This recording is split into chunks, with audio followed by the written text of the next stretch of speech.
Hello everyone, nutrition tuition ওয়ার্ল্ডে আজকের এই ভিডিওতে রয়েছে ক্যালকাটা ইউনিভার্সিটিতে যারা এই বছরের এমএসসি জন্য অ্যাপ্লাই করেছো তাদের জন্য, যে যারা যারা এই বছরে অ্যাপ্লাই করে ফার্স্ট লিস্টের নাম আসেনি, সেকেন্ড লিস্টের জন্য কিন্তু কাউন্সিলিং হবে।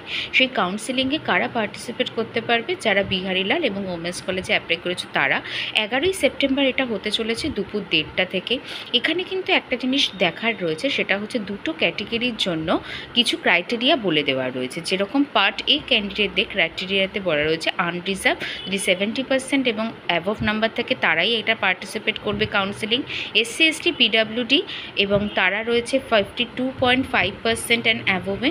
এবং এর পাশাপাশি বলে রাখি যে যারা যারা এন্ট্রান্স পরীক্ষা দিয়েছো সেখানেও কিন্তু ক্রাইটেরিয়া মেনশন করে দিয়েছে যে সেই মার্কস যেরকম 32 বলা রয়েছে, 32 অ্যান্ড অ্যাবভ যারা পাবে তারা এগুলোতে পার্টিসিপেট করতে পারবে। ভালো করে প্রত্যেকে কাউন্সিলিংয়ে যাওয়ার আগে এই পিডিএফে ক্রাইটেরিয়া অনুযায়ী ম্যাচ করলে তবেই তোমরা ক্রাইটেরিয়া ওয়াইজ অ্যাটেন্ড করতে পারবে কাউন্সিলিং। এবং এইখানে বলা রয়েছে ক্লিয়ারলি যারা ফার্স্ট লিস্টে নাম এসে গেছে তারা কিন্তু আর কাউন্সিলিংয়ে যাবার প্রয়োজন পড়ে না। এবং যারা যারা যাবে তাদের কী কী ক্যান্ডিডেটদের সঙ্গে ইম্পর্টেন্ট ডকুমেন্ট নিয়ে যেতে হবে for the submission or verification, এগুলো সমস্ত দেওয়া রয়েছে পিডিএফের মধ্যে। কাইন্ডলি সবাই দেখে নেবে। পিডিএফটা পেতে চাইলে হোয়াটসঅ্যাপ করতে ভুলো না।